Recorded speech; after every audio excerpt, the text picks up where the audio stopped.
Pemirsa, dampak dari pandemi COVID-19 semakin berat di sisi ekonomi seiring dengan perpanjangan kembali PPKM.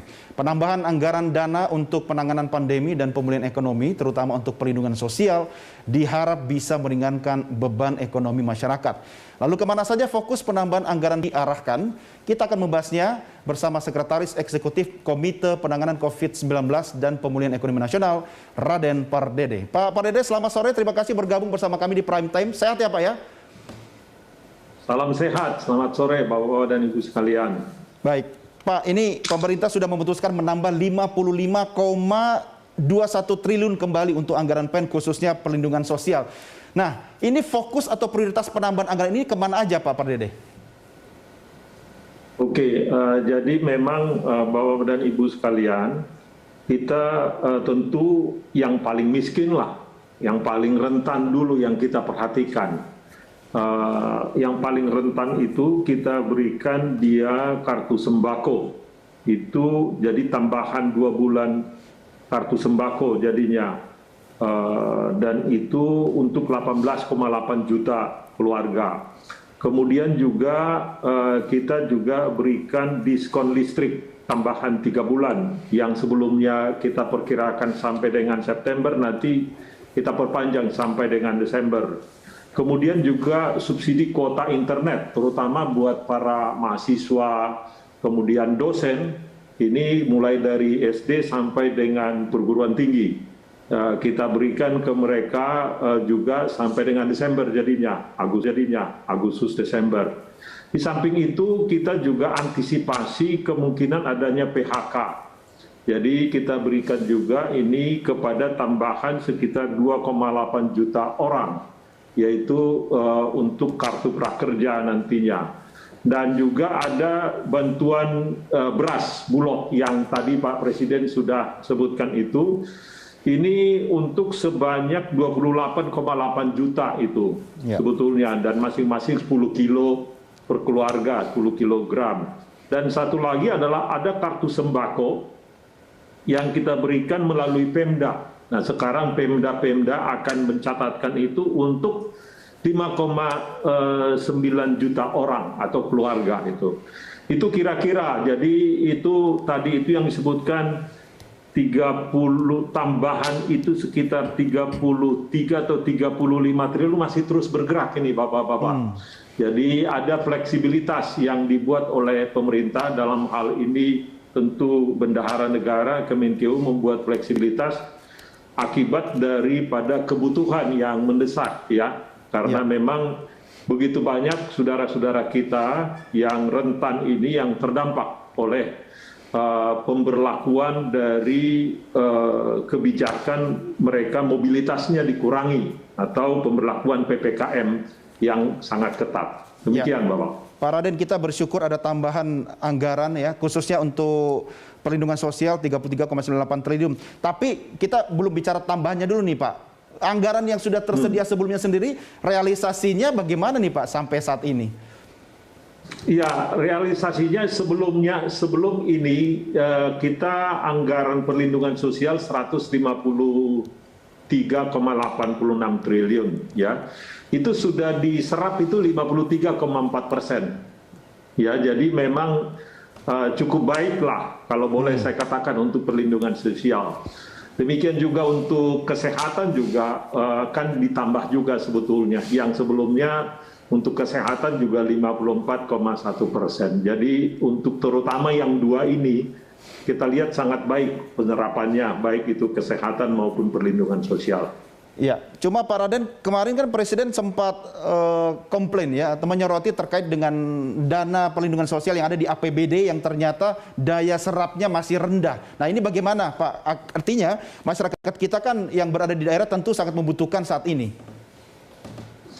Ya memang APBD ini serba sulit ya. Kita tahu bahwa pendapatan asli daerah dari saudara-saudara kita yang di provinsi dan bupati di kabupaten juga berat sekali. Jadi ada kemungkinan mereka itu terpengaruh oleh ini juga. Jadi memang dari pemerintah pusat itu sudah ada alokasinya, baik itu untuk kesehatan yang paling besar ya, dan juga untuk sosial. Tapi kemungkinan juga mereka juga di sana akibat dari PAD-nya yang berkurang membuat mereka itu menjadi sulit. Ya, itu kita mengerti juga. Ya. Karena kita tahu pendapatan asli daerah itu sekarang kalau kegiatan ekonomi tidak ada, maka terpengaruh juga oleh mereka. Tapi kita terus memberikan penjelasan, semua anggaran dari pusat yang berupa apakah itu dana anggaran, dana alokasi umum yang dialokasikan dalam rangka untuk membantu saudara-saudara kita yang memang menderita, ya, yang artinya terdampak oleh PPKM darurat dan juga masa pandemi ini, baik itu dari sisi kesehatan maupun sosial.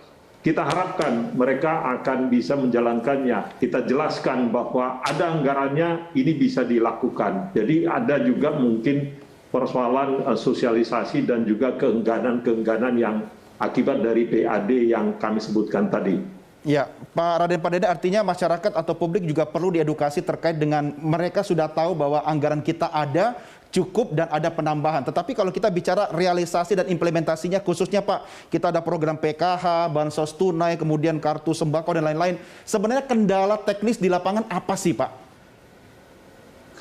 Ya, sebetulnya kendala teknis yang sangat klasik dari dulu kita punya adalah masalah data kan.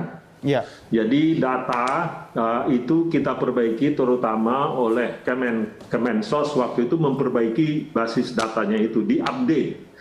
Nah inilah yang menjadi tanggung jawab semua kita. Jadi kita juga harus mau mengupdate data kita, kemudian mulai dari tingkat desa ke tingkat kota, ke tingkat provinsi harus mau mengupdate. Karena kalau tidak terupdate itu menjadi sulit kan, karena mungkin saja yang dulunya miskin dia sudah mulai baik. Ya. Dan demikian juga yang dulunya dia tidak dapat itu, karena dulu mungkin sebelum COVID atau 2 tahun sebelumnya dia masih bagus, tapi sekarang sudah turun menjadi miskin. Itu kan harus diupdate Pak. Ya. Ini yang perlu menjadi catatan buat kita supaya nanti jangan di dalam temuan-temuan yang oleh BPKP atau BPK nanti, ini kan yang kita harus lihat juga dari sisi transparansi ya, maupun dari sisi governance-nya harus benar juga. Jadi ini mari kita semua memperbaiki, dan masyarakat juga harus melaporkan dengan baik supaya jangan menjadi bingung kan, karena ada juga memang pihak-pihak yang tiba-tiba dia, misalkan kita kasih bantuan ke UMKM, tiba-tiba dia ada UMKM tiba-tiba yang muncul. Jadi ini selalu akan ada artinya pihak-pihak yang memanfaatkan ini. Tapi mudah-mudahan tentu dalam situasi seperti ini kita harapkan yang pantas mendapatkanlah yang benar-benar bisa diberikan perlindungan sosial ini. Ya, Pak, ini kan kalau bicara tentang bantuan untuk masyarakat, warga biasanya lebih familiar dengan sebutan bansos ya Pak ya, atau bantuan sosial. Tapi kalau kita bicara bansos, ini kan sumbernya ada yang dari PEN, ada juga dari kementerian, serta dari pemerintah daerah. Nah ini biar tidak jalan sendiri-sendiri, Pak Raden, Pak Dede, kemudian tidak satu ke kiri, satu ke kanan, tapi tetap bermuara kepada masyarakat, bagaimana ini mengaturnya, dan leading sektor ada di mana Pak? Jadi leading sektornya ini utamanya adalah di Kemensos. Ya, Kementerian Sosial utamanya, tentu ada juga khusus yang tadi keperluan dari subsidi untuk apa tadi kita sebutkan untuk internet. Nah itu adalah memang melalui Kemendikbud Bapak. Jadi kita harus bedakan itu. Tapi ini main PIC-nya ini, pelaksana utamanya ini adalah Kemensos, itu Bapak. Tapi khusus untuk mikro, kan ada juga kita berikan bantuan untuk usaha mikro, itu adalah Kemenkop. Yeah. Jadi 3 itu utamanya. Kalau tadi untuk bantuan untuk mahasiswa, kemudian siswa lewat internet itu melalui Kemendikbud, sedangkan Kemensos itu banyak sekali ininya, program-program perlinsos secara umum ke mereka. Kemudian ada juga bantuan langsung tunai desa, itu lewat Kemendes, tapi tetap berkoordinasi dengan Kemensos. Yeah. Tentu bantuan ini semua bermuara juga di Kemenkeu karena dana itu semua kan dari Kemenkeu. Ya, baik. Dan di bawah tentu seluruhnya ini di bawah juga pengawasan dari BPKP. Ya, baik. Baik Pak Raden Pardede, terima kasih sudah berdiskusi bersama kami di Prime Time Pak. Salam sehat selalu Pak. Salam sehat selalu, salam tetap semangat buat kita semua. Baik, terima kasih. Demikian pemirsa diskusi kami dengan Pak Raden Pardede, Sekretaris Eksekutif KPCPEN. Jangan kemana-mana, Prime Time segera kembali sesaat lagi.